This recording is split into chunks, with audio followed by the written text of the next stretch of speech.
Bismillahirrahmanirrahim. Assalamualaikum warahmatullahi wabarakatuh.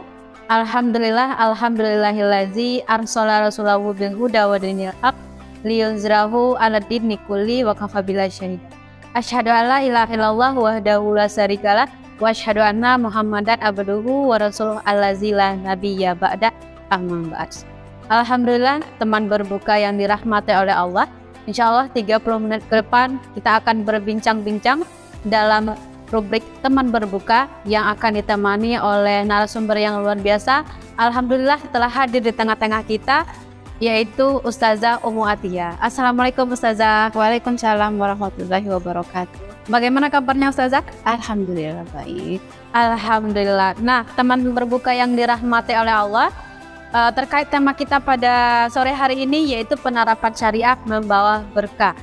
Nah, pasti teman-teman semua sudah penasaran nih apa yang dimaksud dari syariah itu sendiri. Maka dari itu kita dengarkan penjelasan dari Ustazah kita tentang syariah. Silahkan Ustazah. Ya, bismillahirrahmanirrahim. Teman berbuka yang dirahmati Allah, menarik sekali ya pada sore hari ini kita berbincang tentang syariah membawa berkah. Jadi syariah itu menurut terminologi ya, terminologi Islam tentunya gitu, adalah hukum-hukum Allah yang diturunkan kepada para nabi yang ditujukan untuk manusia. Sedangkan secara bahasa syariah itu bisa juga kita artikan sebagai jalan ya, atau hukum, bisa juga dengan apa namanya ya begitu. Nah, jadi kalau kita simpulkan, syariat itu adalah sekumpulan aturan-aturan Allah yang itu ditujukan kepada manusia untuk mengatur. Jadi untuk mengatur hubungan manusia dengan Allah, hablum minallah, mengatur hubungan manusia dengan manusia yang lain, hablum minannas, dan mengatur hubungan manusia dengan dirinya sendiri, yaitu hablum minan nafs gitu. Seperti itu. Nah, itu ya Ustazah penjelasan tentang syariah. Tadi kan syariah membawa berkah. Nah, pertanyaan selanjutnya, berkah itu sendiri apa Ustazah? Ya, berkah itu bisa kita artikan ziyadatul khair ya. Ziyadatul khair itu adalah bertambahnya kebaikan. Jadi dengan kita menerapkan syariah maka akan bertambah kebaikan. Bukan hanya untuk diri kita sendiri, tetapi untuk semua manusia bahkan. Nah, tadi ya, kalau kita itu harus menerapkan syariah untuk mendapatkan keberkahan atau kebaikan, kayak gitu kan Ustazah. Yeah. Nah, pasti ada alasan nih kenapa kita harus menerapkan syariah Islam kafah ini dalam kehidupan kita. Bagaimana Ustazah alasan? Ya, itu kembali kepada pedoman hidup kita ya, teman-teman, teman-teman berbuka. Kita sebagai umat Islam, kitab panduan kita adalah kitab suci Al-Quran gitu. Jadi kenapa harus syariah gitu? Karena memang Allah telah memerintahkan kepada kita sebagai orang yang beriman di dalam kitab suci Al-Quran, yaitu di surah Al-Baqarah ayat 208 gitu ya, yang berbunyi A'udzubillahi minasyaitonirrajim, bismillahirrahmanirrahim. Ya ayyuhalladzi udkhulu fisilmi kafah. Artinya adalah Allah itu menyeru, wahai orang-orang yang beriman, masuklah kalian itu ke dalam Islam secara menyeluruh.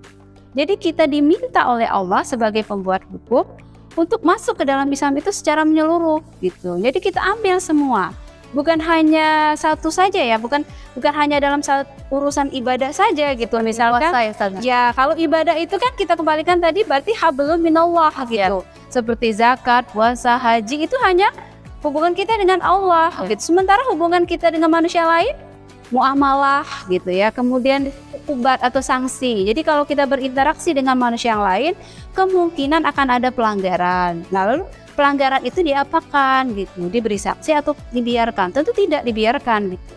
Karena Allah sudah menetapkan semua hukum-hukum sesuai dengan pelanggaran apa gitu, sehingga itu perlu diterapkan gitu.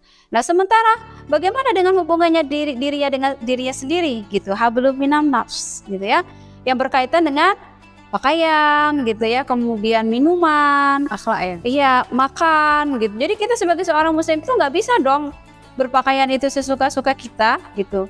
Jadi kita itu berpakaian harus sesuai dengan syariat yang Allah tetapkan gitu. Contoh nih, kita ya Kalau ada pertanyaan kenapa muslimah itu menutup aurat ketika keluar rumah, ya memang itu syariat Allah gitu. Berarti ini kan yang mengatur hubungan kita dengan diri kita sendiri. Lalu kemudian masalah makanan, kita nggak boleh makan sembarangan gitu. Jadi kita harus pastikan kehalalan makanan itu. Tidak hanya halal tapi juga thayyib gitu. Bisa jadi makanan itu halal gitu. Contoh misalnya kita makan apel tapi apelnya busuk. Halal tapi nggak thayyib. Tidak baik, ya. Maka makanan kita itu harus halal dan thayyib. Minuman, kita juga diatur. Jadi kita nggak bisa sembarang minum gitu. Jadi harus dipastikan minuman kita itu halal atau tidak gitu. Bisa jadi minuman itu mengandung alkohol. Yang sudah jelas Allah haramkan bagi kita, begitu. Itu ya, sedikit tadi pertanyaan yang belum terjawab. Nah, alasan bagaimana kenapa kita harus menerapkan syariat Islam kafah di dalam kehidupan kita. Ya, tujuan dari penerapan syariah ini bagaimana, Ustaz? Ya, tadi kan kenapa menerapkan syariah itu karena perintah Allah. Ya. Lalu kemudian tujuan. Ya. Jadi ketika Allah menurunkan syariatnya kepada nabinya untuk umat manusia pasti punya tujuan dong, gitu. Ya. Jadi tujuannya itu adalah untuk melindungi, ya. Jadi ada 5 maqasid syariah, gitu ya. Tujuan yang hendak dicapai oleh syariah itu sendiri. Yang pertama adalah untuk melindungi jiwa, ya, melindungi jiwa. Maksudnya apa gitu? Allah menetapkan kepada kita umat manusia khususnya Muslim. Tadi kan orang-orang yang beriman ya. Jadi ketika ada terjadi pembunuhan, ini kan menyangkut nyawa, ya, jiwa, gitu. Bagaimana syariat itu? Syariat Allah, darah kita itu tidak tertumpah gitu. Tanpa alasan yang syar'i, yaitu tadi Allah memberikan hukuman yang tegas gitu. Allah menetapkan bahwa hukuman qisas gitu atau setimpal bagi orang yang membunuh gitu. Nah, ini cara Allah gitu. Lalu kemudian yang kedua adalah untuk menjaga agama ya. Jadi kita saksikan hari ini begitu banyak kaum muslimin itu yang keluar dari Islam, berpindah ke agama yang lain, atau kalau di dalam Islam kita sebut murtad ya, murtadin gitu, murtadin. Nah, mereka ini harus dihukum. Jadi tidak boleh kita biarkan, tidak boleh kita anggap bahwa ini adalah fenomena akhir zaman. Ya, ini adalah pelanggaran. Murtad itu adalah pelanggaran yang itu harus dihukum. Orang melanggar itu harus dihukum. Hukuman untuk orang yang murtad adalah hukuman mati. Apabila orang yang murtad ini ketika dinasihati gitu, diajak untuk kembali kepada Islam, dia tidak mau kembali. Jadi dia diberikan waktu selama 3 hari. Ya, jadi kalau dia tetap kepada kemurtadannya gitu ya, tetap memilih untuk murtad, maka dia akan dihukum mati. Kemudian yang berikutnya adalah syariah ini untuk melindungi harta, ya. Jadi bagaimana supaya harta kita itu aman, ya? Jadi tidak dicuri gitu. Kalau kita misalkan melakukan perjalanan kita tidak dirampok atau mungkin kita tidak dibegal gitu ya. Allah juga menetapkan syariahnya itu dengan memotong ya, memotong tangan para pencuri, baik itu pencuri perempuan maupun pencuri laki-laki. Jadi ketika sudah sampai kadar ya, maksudnya batas, misalkan begini, seseorang itu mencuri beras 1 kilo, ini sudah dihukum potong tangan belum ustazah gitu, atau mencuri semangka 1 biji, sudah dikenai hukuman potong tangan belum ustazah? Belum gitu, karena belum sampai kadarnya ya. Kalau kita perkirakan itu hukuman potong tangan itu dilaksanakan ketika orang itu mencuri, kira-kira kalau dinominalkan dengan uang ya 1,4 gram emas gitu. Jadi kalau kita nominalkan 1 juta lebih ya. Nah, barulah akan dilaksanakan potong tangan itu. Jadi potong tangan ini adalah untuk memberi efek jera ya, agar orang itu tidak melakukan perbuatan yang sama. Jadi menjadi pelajaran buat yang lain, sehingga terjagalah harta-harta kita. Tidak hanya harta kita orang muslim, tapi juga non-muslim yang tinggal di dalam sistem yang menerapkan Islam kafah gitu. Kemudian berikutnya adalah syariah ini untuk menjaga keturunan ya. Nah, teman-teman berbuka yang dirahmati Allah, kita sering ya disuguhi berita ada seorang wanita melahirkan tapi tanpa menikah gitu ya, yang tidak jelas siapa bapaknya kan gitu. Banyak sekali, bukan hanya 1-2, tapi itu adalah ibaratnya sesuatu hal yang sepertinya biasa hari ini.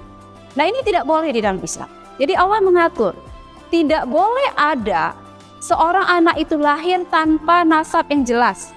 gitu ya. Jadi tidak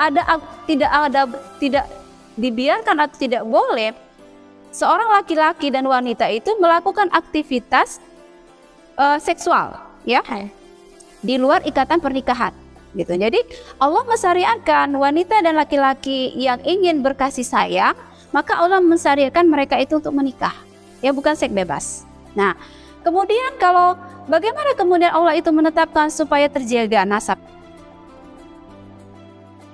Tegas juga bagi pelaku perzinahan.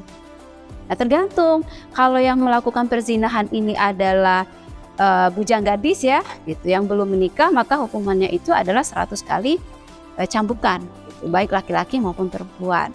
Nah kalau yang melakukan perzinahan ini sudah pernah menikah, maka hukumannya jauh lebih berat, gitu, yaitu dengan dirajam, ya, dilemparin batu sampai dia mati, gitu.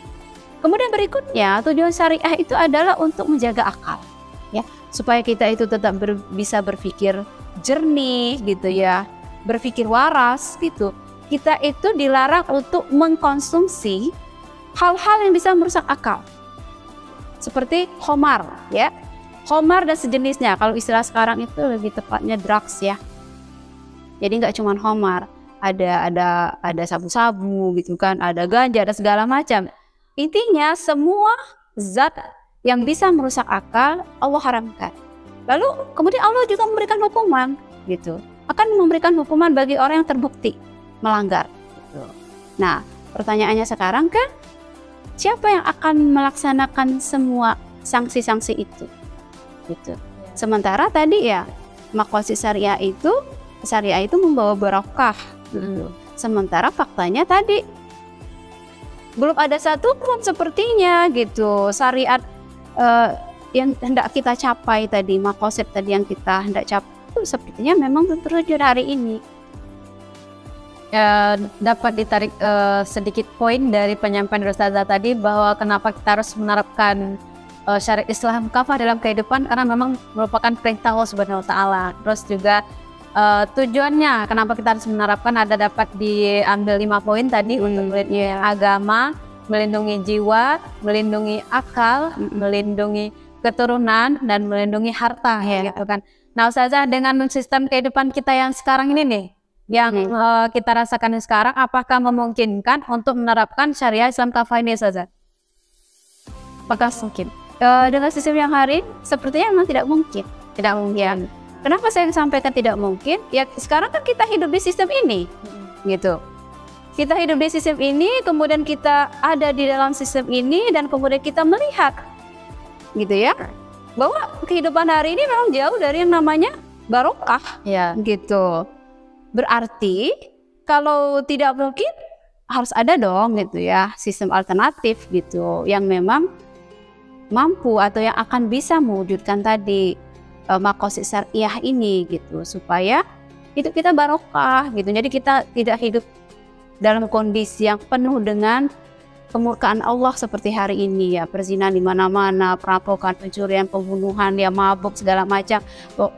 Intinya semua kejahatan, pelanggaran terhadap hukum syariah Allah pada hari ini semua sudah kita saksikan, gitu ya. Ya, jadi memang tidak akan mungkin meraih maqasid syariah itu dengan sistem hari ini.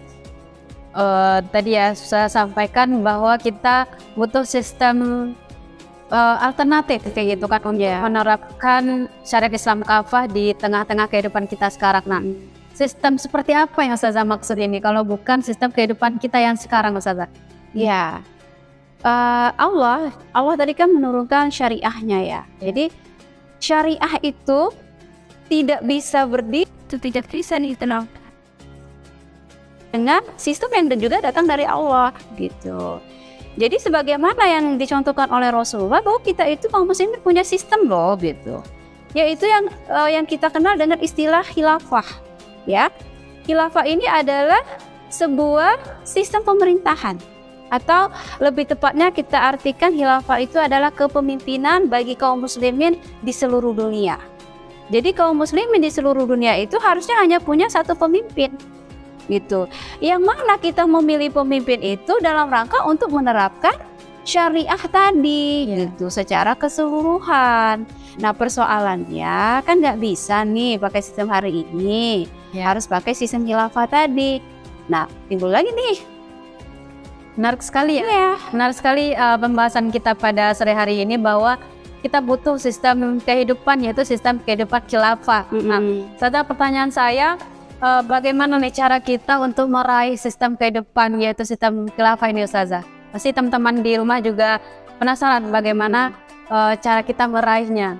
Ya teman-teman berbuka yang dirahmati Allah, perlu kita ketahui bersama ya bahwa hari ini kita hidup di sebuah sistem yang tidak islami, yang jauh dari barokah.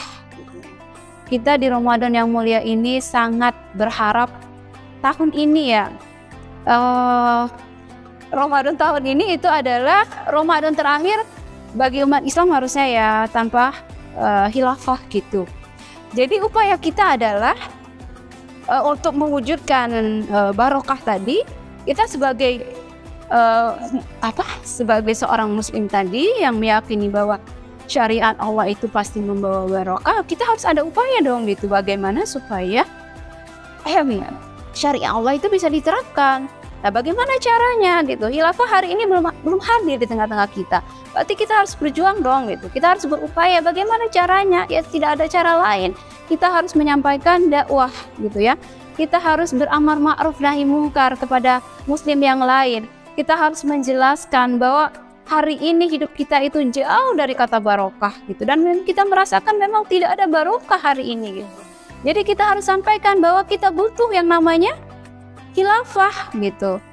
Kita butuh khilafah, kita butuh menerapkan Islam kafah, dan itu adalah kewajiban. Nah bagaimana sekarang kita bersama-sama, jadi tidak hanya kita ya teman berbuka sekalian yang hadir ya di tengah-tengah kita, yang di luar sana gitu, bahwa sistem khilafah itu adalah sistem yang diwariskan oleh Rasulullah.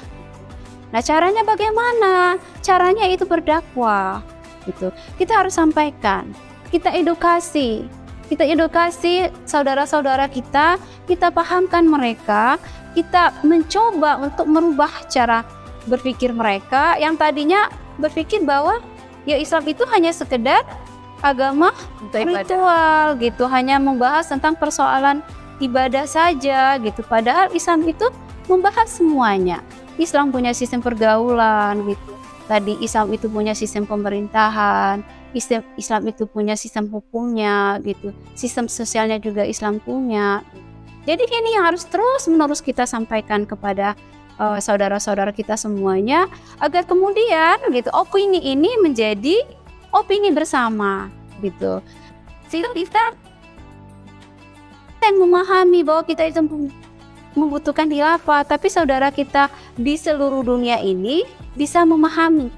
Nah ini memang kerja keras ya teman-teman ya, teman-teman berbuka sekalian. Jadi bagaimana sekarang kita harus bersinergi ya dengan semua pihak gitu ya, agar opini kita syariah membawa berkah dengan khilafahnya itu bisa terwujud gitu. Dengan cara tadi mengedukasi, kemudian terus menerus gitu ya, terus menerus berinteraksi dengan masyarakat gitu ya. Jadi kita tidak eksklusif gitu ya, jadi kita mempelajari Islam itu secara kafah, kemudian setelah kita memahaminya, kita sampaikan juga dengan yang lain, lalu kemudian terus menerus sampai kemudian pada suatu saat Allah itu memberikan pertolongan ya dengan cara Allah gitu. Seperti itu. Baik, sedikit saya ambil poinnya bahwa untuk menghadirkan sistem khilafah ini, sistem kehidupan Islam ini di tengah-tengah kita, tadi kayak ada mengedukasi masyarakat atau umat gitu kan. Apakah ada cara lain nih, maksudnya untuk menerapkan syariat Islam kafah tadi kan untuk menghadirkan khilafah. Nah sekarang cara menerapkan syariat Islam kafah di dalam kehidupan kita sekarang itu bagaimana Ustazah? Kalau kafah sih nggak bisa. Kalau menerapkan syariat Islam secara kafah dengan sistem sekarang nggak bisa gitu. Itu pasti tidak bisa. Ibaratnya ketika Allah menurunkan syariah itu sudah beserta dengan sistemnya gitu loh. Iya. Ya. Kalau tadi sistemnya adalah sistem khilafah, Ustazah, tadi kan dengan sistem sekarang. Kalau sekarang dengan sistem khilafah, tadi kan cara yang pertama adalah edukasi. Nah, selanjutnya apa nih Ustazah untuk sampai kita cara menerapkannya nih? Ya tadi kita harus hadirkan dulu khilafahnya. Ya, setelah hadir, barulah kemudian khilafah itulah yang nanti akan menerapkan syariah itu secara kafah. Jadi tidak mungkin syariah secara kafah itu kita terapkan tanpa adanya khilafah, begitu. Nah Ustazah, tadi Ustazah sudah menyampaikan bahwa untuk menghadirkan sistem khilafah ini, sistem kehidupan Islam ini tengah-tengah kita, ada beberapa langkah gitu kan. Pertama Ustazah menyampaikan bahwa kita butuh mengedukasi masyarakat, mengedukasi umat tentang syariat Islam kafah. Nah selanjutnya Ustazah menyampaikan bahwa butuh interaksi gitu kan, beramar ma'ruf nahi munkar kepada masyarakat untuk menyampaikan syariat Islam kafah ini. Bukan hanya sekedar kita saja yang tahu, tapi juga harus umat dan masyarakat harus tahu semua gitu kan. Nah Ustazah, langkah selanjutnya apa nih untuk mencapai sistem khilafah ini Ustazah? Ya, ada satu langkah lagi ya. Bagaimana yang dilakukan oleh Rasulullah ketika Rasulullah itu mendirikan sebagaimana Rasul itu kan mengedukasi masyarakat jahiliyah Mekah gitu ya. Tapi itu seperti tidak ada ruang gitu. Bagaimana masyarakat Mekah itu dengan keras ya, sangat keras memusuhi dakwah Rasul. Lalu kemudian apakah Rasulullah itu berhenti berdakwah? Kan tidak gitu. Rasulullah tetap berusaha melakukan atau totalitas dalam dakwah. Lalu kemudian Allah dengan pertolongannya, Allah memberikan kepada Rasul itu pertolongan melalui masyarakat Madinah. Ya, jadi teman-teman berbuka sekalian, ketika kita menghadapi tantangan dakwah yang berat, maka janganlah berputus asa, gitu ya. Sebagaimana yang dicontohkan oleh Rasul. Gitu. Jadi masyarakat Madinah itu mereka menjadikan Rasul itu sebagai rujukan. Mereka menjadikan Rasul itu pemimpin bagi mereka, gitu ya. Dengan apa ya tadi? Dengan menjadikan Rasul itu pemimpin, gitu, pemimpin di Madinah. Maka ketika Madinah itu berubah menjadi masyarakat yang Islami dalam sebuah sistem yang juga Islami tentunya ya, yaitu khilafah tadi, negara Islam tepatnya gitu. Maka di sanalah di Madinah itulah pada awalnya gitu ya sistem kehidupan yang kafah itu diterapkan oleh Rasulullah. Jadi masyarakat Madinah yang tadinya jahiliyah itu berubah ya. Berubahnya itu dengan proses dakwah tadi gitu ya. Dengan mengedukasi mereka, berinteraksi dengan mereka, lalu kemudian ada aktivitas berikutnya itu tolabun nusroh gitu. Tolabun itu meminta pertolongan. Dia meminta pertolongan kepada siapa? Kalau pada masa Rasul di Madinah itu adalah kepala kaum gitu. Kepala kaum itu adalah orang yang memiliki masa gitu ya, yang mereka itu punya kekuatan gitu ya untuk menolong dakwah Rasul. Jadi tolabun nusroh itu penting dan tidak bisa ditinggalkan. Karena Rasul itu butuh pertolongan atas dakwahnya. Jadi Rasul itu harus mendapatkan jaminan siapa yang akan menolong dakwah Rasul gitu.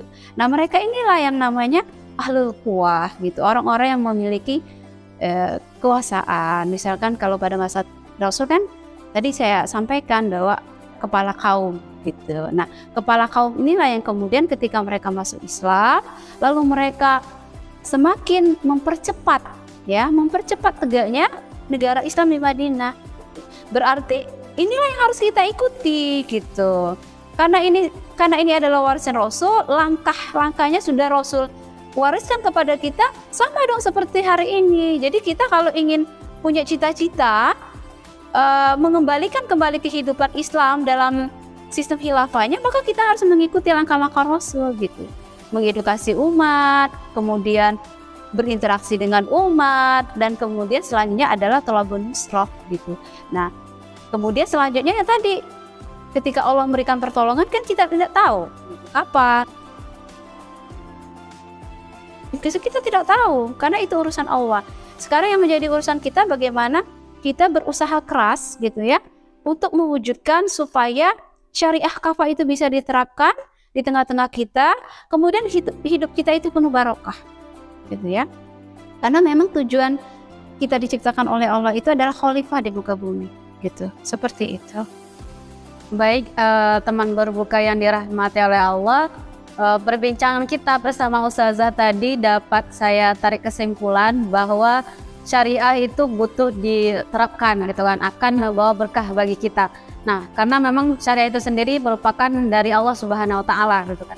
Dan ketika kita tidak menerapkan syariah, itu tidak akan membawa keberkahan kepada kita dalam kehidupan kita. Tadi sudah dipaparkan juga oleh Ustazah kita bahwa ketika syariah tidak ada di tengah-tengah kita, kayak kriminalitas, kejahatan, kemaksiatan itu merajalela kayak gitu kan. Berarti tidak membawa keberkahan kepada kita ketika syariah tidak ada di dalam kehidupan kita. Nah, teman-teman berbuka, tadi Ustazah kita juga sudah menyampaikan untuk kita menghadirkan sistem khilafah di tengah-tengah kita ada beberapa langkah ya. Yang pertama yaitu mengedukasi masyarakat, yang kedua ada berinteraksi dengan masyarakat, dan yang ketiga ada tolabun nusro gitu kan. Kita membutuhkan kepemimpinan yang bisa menerapkan syariah Islam kafah di tengah-tengah kehidupan kita. Nah, waktunya sudah mau habis kayak gitu kan. Nah, saya sebagai host dan mewakili Ustazah sebagai narasumber, mohon maaf atas kekurangan yang disampaikan pada hari ini. Semoga apa yang disampaikan oleh Ustazah kita dapat diamalkan dan bermanfaat bagi kita semua dan teman-teman berbuka juga.